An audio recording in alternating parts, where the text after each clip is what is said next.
त्रिपुरा के पहाड़ी अंचल में दो सुंदर बहनें रहती थीं। उनके बालपन में ही उनकी माता का स्वर्गवास हो गया। उनके पिता अचाई पुरोहित थे। उन्होंने पत्नी की मृत्यु के पश्चात दूसरा विवाह नहीं किया। उन्हें भय था कि विमाता उनकी पुत्रियों का लालन पालन ठीक ढंग से नहीं कर पाएगी। पिता के स्नेह दुलार में पुत्रियां पली बढ़ी। अचाई पुरोहित की आमदनी बहुत कम थी। वह झूम खेती, स्थान बदलकर की जाने वाली खेती के द्वारा आजीविका कमाता था। उसकी पुत्रियां भी पिता की परेशानी समझती थीं, अतः वे अपने पिता से अनुचित मांग नहीं करती थीं। वर्षा ऋतु में उनके कष्ट और भी बढ़ जाते। कई वर्षों से मकान की मरम्मत नहीं हो पाई थी, अतः बरसात का पानी घर में घुस जाता। यूं तो उनका घर एक ऊंचे मचान पर था, किंतु पानी वहां भी पहुंच जाता। एक दिन दोनों बहनें खेत से थककर लौटी। पूरे घर में पानी भरा हुआ था। छोटी बहन के मुंह से आह निकली। वह तड़प कर बोली, दीदी अब हम क्या करें?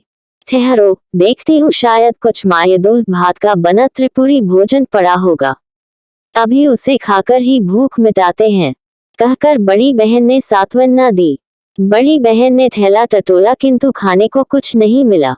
सब कुछ बरसात के पानी में भीगकर खराब हो गया था। उसकी आंखों में आंसू आ गए। छोटी बहन का दुख वह सह न सकी। उसने प्रतिज्ञा की कि मैं उसी को अपना पति मानूंगी जो मेरे घर को संवार देगा। जिस तरह सबके कष्ट दूर होते हैं, उसी तरह वह दुख भरी रात्रि भी बीत गई। अगले दिन जब दोनों बहनें घर लौटी तो घर की कायापलट देखकर दंग रह गईं। सारे घर की मरम्मत की गई थी तथा खाने पीने का सारा सामान भी मौजूद था। इतने खाद्य पदार्थ उन्होंने पहले कभी नहीं देखे थे। अचाई ने भी घर का परिवर्तन देखा तो उत्साह के साथ बोला, हो न हो, ये तो वनदेवी की कृपा है। उससे तुम लोगों का कष्ट नहीं देखा गया, इसलिए उसने हमारी सहायता की है। पिता तो भरपेट खाकर सो गए, किंतु बड़ी बहन उनके अनुमान से संतुष्ट न थी। वह चांदनी रात में बाहर आकर खड़ी हो गई। तभी उसकी नजर एक विशालकाय अजगर पर पड़ी। वह अजगर उनके घर से निकलकर जा रहा था। बड़ी बहन ने उसी क्षण निर्णय ले लिया कि वह अजगर को ही अपना पति मानेगी। उसे पूरा विश्वास था कि उनके घर की दशा संवारने में अजगर का ही हाथ है। छोटी बहन के लाख समझाने पर भी वह अकेले खाना खाने नहीं बैठी।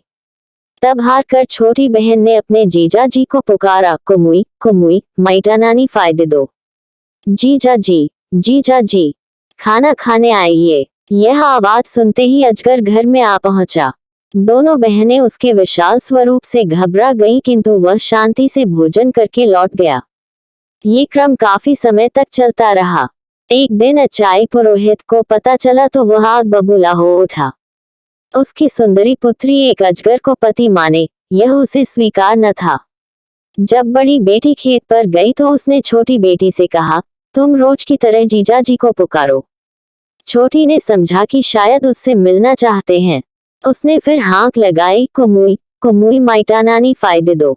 अजगर जो ही मचान के पास पहुंचा, आड़ में छिपे अचाई पुरोहित ने तेज हथियार से उसके टुकड़े टुकड़े कर दिए। छोटी फूट फूट कर रोने लगी।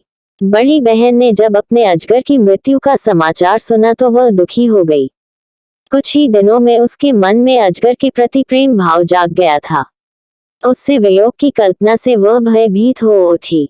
बिना एक शब्द कहे वह नदी की ओर चल दी। छोटी बहन भी उसके पीछे चल दी। बड़ी ने आंखें बंद की और रोती रोती नदी के पानी में उतरती चली गई। बेचारी छोटी उसे पुकारते रही, मत जाओ दीदी, मत जाओ दीदी। बड़ी बहन ज्यों ही नदी में उतरी तो सीधे एक राजभवन में पहुंच गई।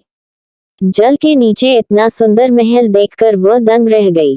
प्रवेश द्वार पर उसका अजगर पति स्वागत के लिए खड़ा था। उसके बाद वह वहीं सुखपूर्वक रहने लगी।